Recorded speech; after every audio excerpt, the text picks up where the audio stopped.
The U.S. corporate credit markets have, on the surface, remained resilient through much of 2025. Investment-grade spreads are near secular tights, yields remain attractive, and investor demand has been robust. Yet, beneath the surface, signs of stress are beginning to emerge. So in this edition of the LPL Street View video, we examine the recent rise in corporate bankruptcies, a trend that suggests cracks may be forming in certain parts of the corporate credit markets.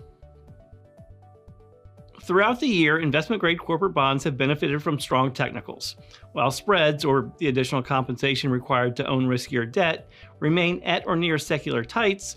Total yields are still elevated, which has supported steady inflows into taxable bond funds and ETFs. Both foreign and institutional demand have also remained strong this year, which has helped keep spreads range-bound. However, this strength masks growing fragility in the broader credit landscape, particularly amongst lower-rated corporate borrowers. A series of recent collapses, including those of Saks, New Fortress Energy, Tricolor Holdings, and First Brands Group, to name a few, have inflicted losses of 60% or more on investors, prompting worries that these kind of events may not be one-offs. While some of these losses were slow-moving, it's clear that volatility has returned to the corporate credit markets. Moreover, according to Cornerstone Research, the first half of 2025 saw 17 mega bankruptcies, defined as filings by companies with over $1 billion in assets, the highest number for any 6-month period since the COVID-19 pandemic. Total large company filings, assets over $100 million, reached 117, marking an 81% increase over the long-term average. Through October 4th, that number has continued to grow, with 142 large bankruptcy filings this year, compared with 133 during the same period last year. Years of high interest rates, which are good for investors, but not so great for borrowers, are clearly weighing on some companies. Now, the concern isn't that we're on the verge of a crisis, at least not as long as the economy continues to grow as we expect. It's more that investors aren't getting paid to take on these types of risks, with corporate bond yields that are barely above Treasury yields.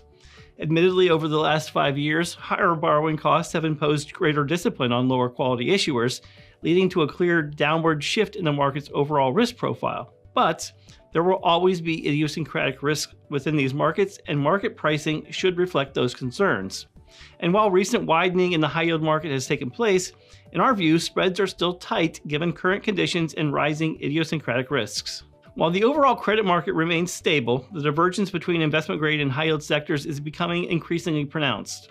The recent uptick in defaults and distressed exchanges among speculative-grade issuers underscores the vulnerability of companies with weaker balance sheets and limited access to capital. This bifurcation is not new, but it is becoming more acute in the current environment of elevated interest rates and tighter lending standards. From a portfolio management perspective, this environment calls for increased selectivity and a renewed focus on credit fundamentals. Investors may need to reassess their exposure to sectors with elevated leverage.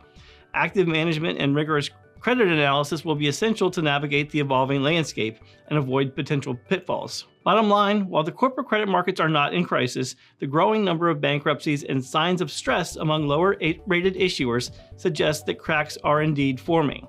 Investors should remain vigilant, balancing the appeal of attractive yields with a clear-eyed view of the underlying risks. As always, diversification, discipline, and a long-term perspective will be key to weathering any turbulence that may lie ahead. That's it for now, but for more information on global capital markets, make sure you're following us on our social media accounts. Take care.